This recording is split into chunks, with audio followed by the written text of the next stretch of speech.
And that's a very inner spiritual kind of healing. So it's a different approach, and it's very, very difficult to get our medical society in America, to get the Veterans Administration to look at an alternative. We can spend some $25,000 per veteran in the Veterans Administration, but to ask our government to spend $3,000 and send a veteran back here for this healing process, and to say to them, that's going to do more than the past 35 years of treatment that you have done. To try to convince them of that is very, very, very difficult. And it's almost impossible to get funding for veterans. And I have a goal to bring back 300 groups of veterans over the next 5 years.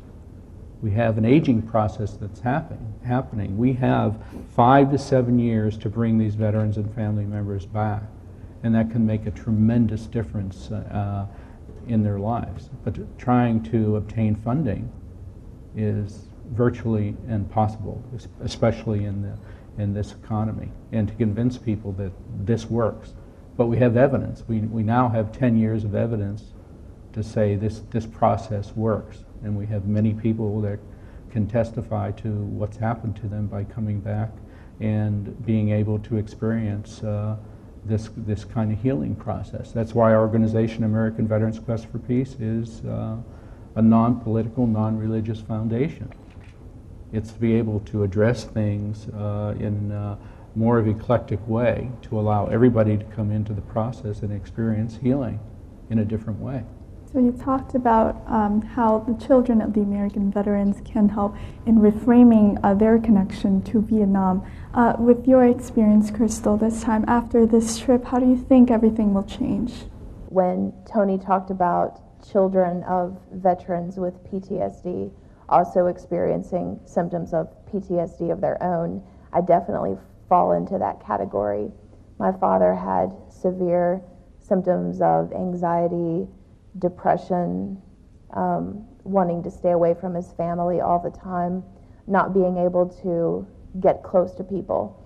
And growing up, and before this trip especially, I even experienced many of those symptoms. And it's been such a wonderful experience to be on this trip with people who I can trust, and we feel like a real family. And I'm also writing a book about the experience because in my research, it's something that has never been explored before. Can you talk a little bit about the book? That's actually the working title. I don't have a publisher yet. Okay. I do have an agent in New York, so we'll be seeking publishing companies soon. But the book is a couple different things. The book is the conversations that I had with my father every day for 30 days, starting in November, where I got to ask him some questions about the war and really find out a more in-depth view than I had read in the history books, and talk to him just as a person about who he was and his childhood, what were things that he liked. And I got to share who I was and what were things that I liked, what were the things that made me tick. And we had never done that before. So the book is that. Talking about Dr. Fisher's 2 books and also the one coming out, we have a small clip on his first 2 books, Angels in Vietnam and also Not Welcome Home. So please have a look at that.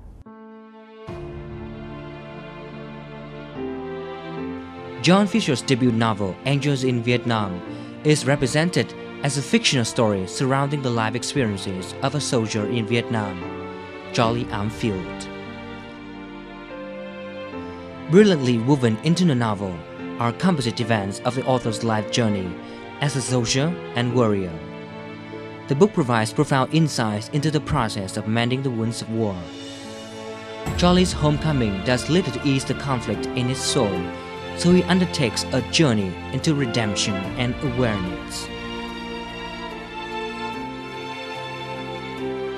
He returned to Vietnam, where he is finally able to come to terms with his past and begin to understand what his future can be.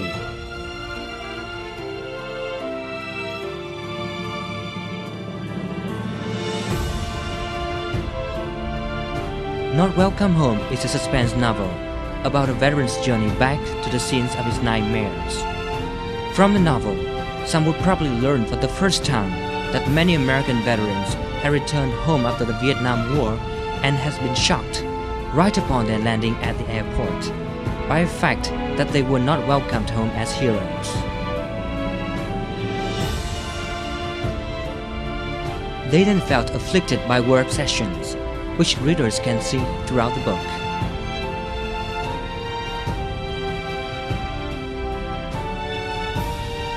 Benjamin Franklin West, the main character, was one among those veterans hurt by such experiences. Struggling from post-traumatic stress disorder, commonly known as PTSD, Ben often wonders what was the point of his life. However, through help from his best friend, he begins a healing journey and the discovery that Vietnam is no longer a war, but rather a beautiful country.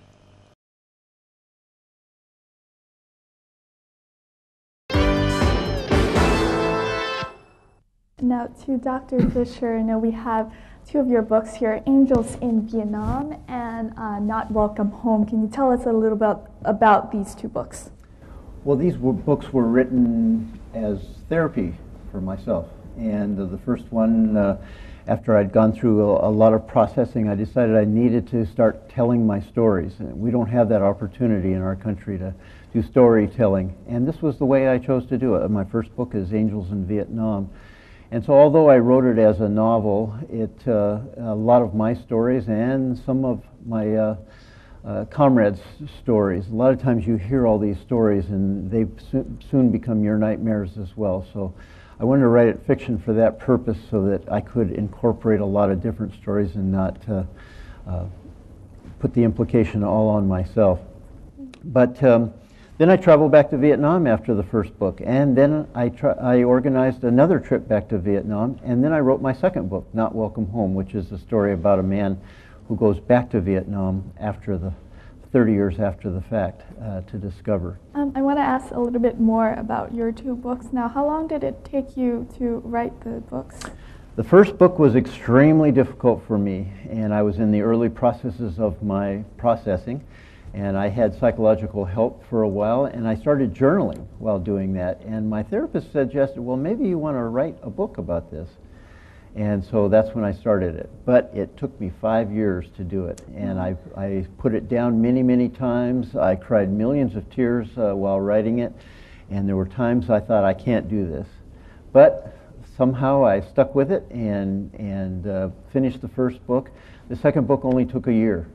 And I'm planning for this third book to take 9 months. Now, in 2006, you took a group of Vietnam veterans back to Vietnam, and your trip was featured as part of a 30-minute documentary named Back Behind the Bamboo Curtain. Can you tell us a little bit about this? That was in 2004. 2004. That trip happened, and it was a Dan Morris, who is a television KOLG anchorman out of Tucson, Arizona, where Tony lives. He had gone with the 2003 group and did the first documentary called Behind the Bamboo Curtain. And then he did a follow-up, which was on my trip in 2004, of Back Behind the Bamboo Curtain. And so he did a lot of the documentary on clinics, because I put on clinics during that trip. But also the follow-up of the one veteran that went on the first trip, Lance Dickinson, out of Tucson, Arizona, on how his second trip back to Vietnam is, how it went for him. And so it was an amazing documentary. We're so proud of Dan. And he won an Emmy Award in the United States for this documentary.